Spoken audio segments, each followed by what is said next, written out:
नमस्कार. गुंतणे हीच गुरुकिल्ली जीवन आनंदमध्ये डॉक्टर चिंतामणी लेले यांचं मनोगत. आपल्या संपर्कात येणाऱ्या प्रत्येक व्यक्तीच्या आयुष्यात आनंद निर्माण करता येणे हाच तुमच्या आयुष्यातील सर्वात मोठा आनंद असायला हवा, अशा संस्कारात आम्ही वाढलो. त्या संस्कारांना अनुसरूनच वागण्याचा प्रयत्न मी आजवर करीत आलो. मी सन 1994 मध्ये MBBS झालो. नंतर बधिरीकरण शास्त्र या विषयात पुढचे शिक्षण घेतले. बधिरीकरण शास्त्र या विषयातील शिक्षणामुळे गेल्या 50 वर्षात मी अनेकांना व्याधीमुक्त होण्यामध्ये मदत केली. त्यातील दीर्घ अनुभव मला बरेच काही शिकवून गेला. कोणत्याही कठीण प्रसंगाला धीराने, शांतपणे तोंड देण्याची कार्यशाळा म्हणजे ऑपरेशन थिएटर असतं. सातत्याने तेथे काम केल्याचा मला वैयक्तिक आयुष्यात खूपच फायदा झाला. दिसा माझी काहीतरी लिहावे, प्रसंगी अखंडित वाचित जावे, या संत रामदासांच्या उक्तीनुसार लहानपणापासून मला वाचन लिखाणाची अतिशय आवड होती. कॉलेजमध्ये असताना मी कविता लिहित असे. प्रथम मी लहान मुलांसाठी कविता लिहिल्या. सह्याद्री, केसरी, छावा आदी मासिकात त्या प्रसिद्ध झाल्या. पुढे डॉक्टर झाल्यानंतर मी एका साप्ताहिकात नियमितपणे 1 वर्ष वैद्यकीय लेख लिहिले. मुंबई आकाशवाणीवर विविध व्याधींवर, आजारांवर अनेक व्याख्याने दिली.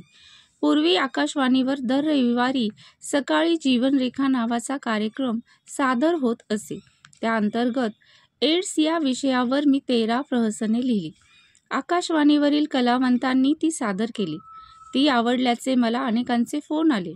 आकाशवाणीवर स्वलिखित काव्य वाचनाचे कार्यक्रम केले. या सर्व गोष्टीमुळे मला अनेक मित्र मिळाले आणि आनंदाचे क्षणही. निरनिराळ्या आजारांवर सोप्या मराठीत कविता लिहिल्या.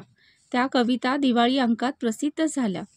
नंतर वैद्यकशास्त्र एक काव्यानुभव नावाचा कविता संग्रह प्रसिद्ध केला. त्या कविता संग्रहावर आधारित एक कार्यक्रम तयार केला. मेडिकल असोसिएशनचे वार्षिक समारंभ, महाविद्यालयीन मराठी मंडळीत, महिला मंडळ, वाचनालयात या कार्यक्रमाचे अनेक प्रयोग केले. त्याला फार चांगला प्रतिसाद मिळाला. या निमित्ताने महाराष्ट्रात अनेक ठिकाणी फिरलो. नवीन मित्र मिळाले. या काळात माझे कविता लेखन सुरूच होते. काही वर्षांपूर्वी तुमच्या मनातलं हा आणखी काव्यसंग्रह प्रकाशित केला. संधी मिळेल तेथे आवर्जून काव्य वाचन करतो.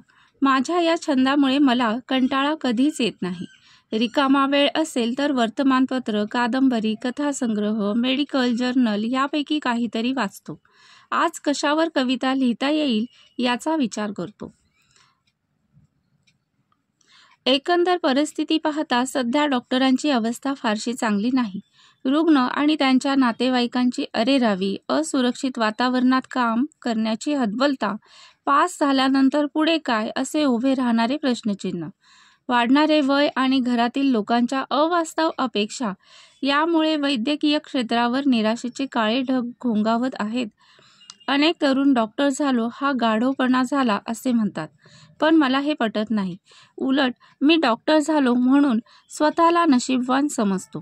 डॉक्टर झाल्यानंतर कदाचित भरपूर पैसे मिळणार नाहीत, पण आजारातून मुक्त झाल्यानंतर रुग्णांना मिळणारा आनंद देऊ शकतो, त्याचे मोल कशातही होत नाही. दुसरे महत्त्वाची गोष्ट म्हणजे एका अर्थाने डॉक्टर कधीच निवृत्त होत नाही. नीट पाहिल्यावर एक गोष्ट लक्षात येते, ती म्हणजे माणूस जेव्हा निवृत्त होतो तेव्हाच प्रथम मनाने खचतो. मोकळा वेळ कसा घालवायचा हे कळत नाही. मग तो मनाने प्रथम म्हातारा होतो, नंतर शरीराने म्हातारा होतो. ही मानसिक आणि शारीरिक घसरण वेगाने होते. माझ्या संपर्कात येणाऱ्या सर्वांना मी कामात व्यग्र राहण्यास, कशात तरी गुंतून राहण्यास सांगतो. यामुळे त्यांचे मानसिक आरोग्य सुधारते. आनंदी राहण्याची ही गुरुकिल्ली आहे. धन्यवाद.